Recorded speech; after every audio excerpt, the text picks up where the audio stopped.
আপনাদের নিয়ে এসেছি এক বিখ্যাত পর্যটক কেন্দ্র বাংলাদেশের দেবহাটা। এখানে নদীর ধারে বিশাল এক বাংলাদেশের জনপ্রিয় ফল এবং মানুষের প্রিয় খাদ্য, বাংলাদেশের মানুষের তথা সমস্ত দেশ বিদেশে এখান থেকে ফল যায়। সেই পর্যটক কেন্দ্রে এসেছি এবং এখানকার সমস্ত দৃশ্যটা আপনাদের সামনে আমি তুলে ধরবো। ফলটার নাম হচ্ছে কেওড়া ফল। নাম শুনলে হাসি লাগবে, কিন্তু ডুমুরির মতন দেখতে হয়। এখন যতই গাছে ফলটা নেই, তবু এখান থেকে দূর দূরান্ত থেকে মানুষ এখানে ঘুরতে আসে। এটি একটি পর্যটক কেন্দ্র, বাংলাদেশের মধ্যে সবচেয়ে নাম করা এবং গুরুত্বপূর্ণ জায়গা। সেই জায়গায় এসেছি। তো বন্ধু, আমার সাথে থাকো এবং দেখতে থাকুন এবং সমস্ত বিষয়টা আপনাদের সামনে তুলে ধরার চেষ্টা করব। না কেটে আমার সাথে আমার এই পুরো ভিডিওটা দেখতে থাকুন। তো বন্ধুরা, পর্যটক কেন্দ্রের ভিতরে টিকিট কেটে প্রবেশ করলাম এবং ভিতরের দিকে যাওয়ার জন্য রওনা হলাম। আপনারা সাথে থাকুন এবং পুরো দৃশ্যটা, সৌন্দর্যটা আপনাদের সামনে আমি যাতে তুলে ধরতে পারি সেই চেষ্টা আমি করব। তা আমার সাথে থাকুন। তো বন্ধুরা, কেওড়া বাগানের ভিতরে আমরা প্রবেশ করলাম এবং ব্রিজের ওপর দিয়ে, কারণ নিচের দিকে তোমার হচ্ছে অনেক ডাউন এবং কাদা আছে। নিচের দৃশ্যটা আপনাদের সামনে একবার দেখানোর চেষ্টা করছি। এই কারণে এখানে ব্রিজ দেওয়া আছে। ব্রিজ থেকে এই যে আপনারা যে গাছগুলো দেখতে পাচ্ছেন, এইটা সেই বাংলাদেশের বিখ্যাত জনপ্রিয় খাদ্য কেওড়া। এ থেকে বিভিন্ন ধরনের আচার তৈরি হয় এবং এটি একটি খুব প্রিয় খাদ্য এবং আমি এইটা খেয়েছি এবং খুব সুস্বাদু।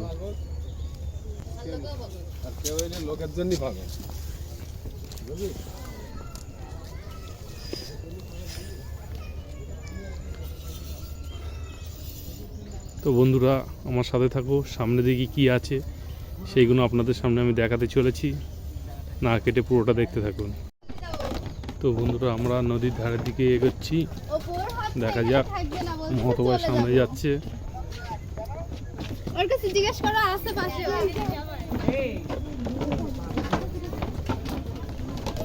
এবং বোট চলছে।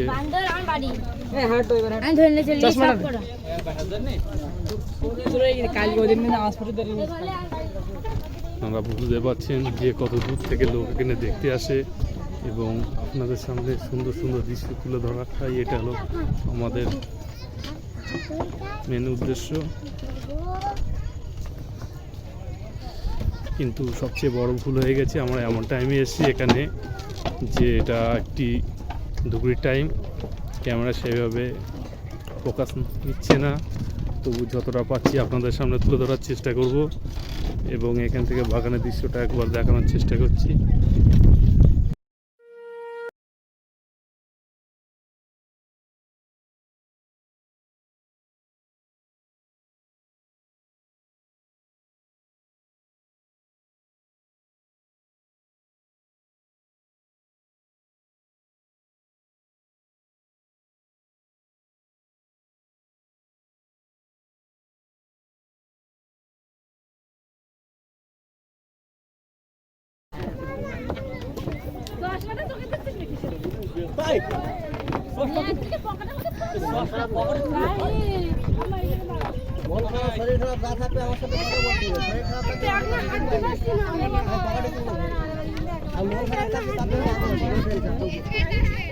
তো বন্ধুরা, আপনাদের জন্য খুব কষ্টে এসেছি এবং দুপুরবেলা বুঝতে পারছেন নদীর ধারে সমস্ত মানুষ আনন্দ করছে এবং একটি মাছ দেখুন দূর থেকে নৌকা যাচ্ছে, দৃশ্যটা তুলে ধরার চেষ্টা করছি। এবং আমার পিছনে আছে সেই বাগান, যে বাগানের উদ্দেশ্যে এসেছি।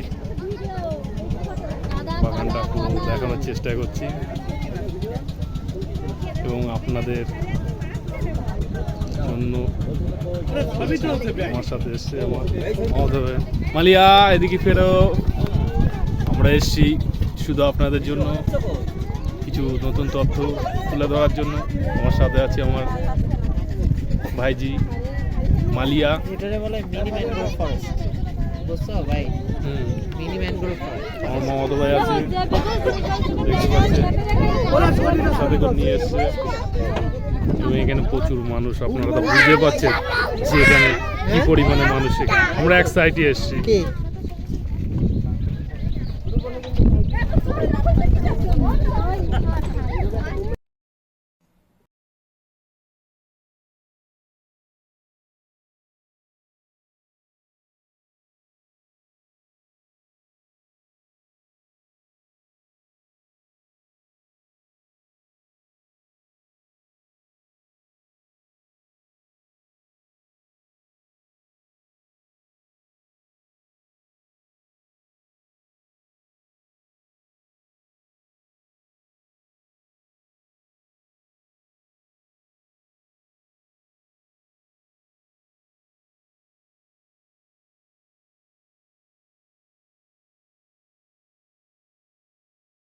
তো বন্ধুরা, খুব কষ্ট হয়ে গিয়েছে, একটু বসে রেস্টে আছি এবং বেশি লম্বা করবো না ভিডিওটা, যাতে আপনাদের প্রতিটা মানুষের সময় খুব গুরুত্বপূর্ণ।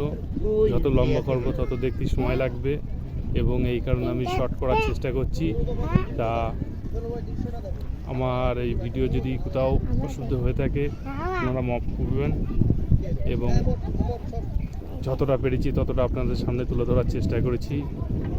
এখানে প্রচুর মানুষের ভিড় আপনারা বুঝতে পারছেন এবং সেই কারণে ভালোভাবে আমি ভিডিওটা করতে পারছি না এবং এই বাগানটা চারি সাইডে পুরো দৃশ্যটা তুলে ধরা সম্ভব নয়।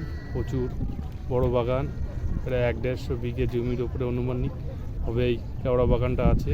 আমরা এক সাইডে এসেছি এবং সেই সাইডে এবং সমস্ত সাইডটা আপনাদের সামনে ঘুরে দেখানো সম্ভব নয়। আর এখন বর্তমান নদীর ধারে বসে আছি, নদীর দৃশ্যটা আপনাদের দেখিয়েছি এবং আপনারা বেশি বেশি শেয়ার করবেন, লাইক করবেন এবং আপনারা কমেন্টে জানাবেন কেমন হয়েছে ভিডিওটি এবং বেশি বেশি শেয়ার করার সাথে সাথে সব বন্ধুদের বলবেন, আপনাদের পরিচিত মানুষদের বলবেন যাতে আমার চ্যানেলটিকে সাবস্ক্রাইব করেন এবং সাকিব নিউ গার্ডেন লেখাটা দেখে নেবেন।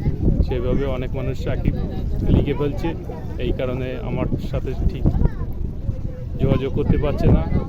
আর আমার নিত্য নতুন প্রতিদিনের ভিডিও ছাড়া আছে, আমার ইনবক্সে গিয়ে দেখবেন ভিডিওগুলো কেমন লাগছে এবং সেইগুলো কমেন্ট করবেন।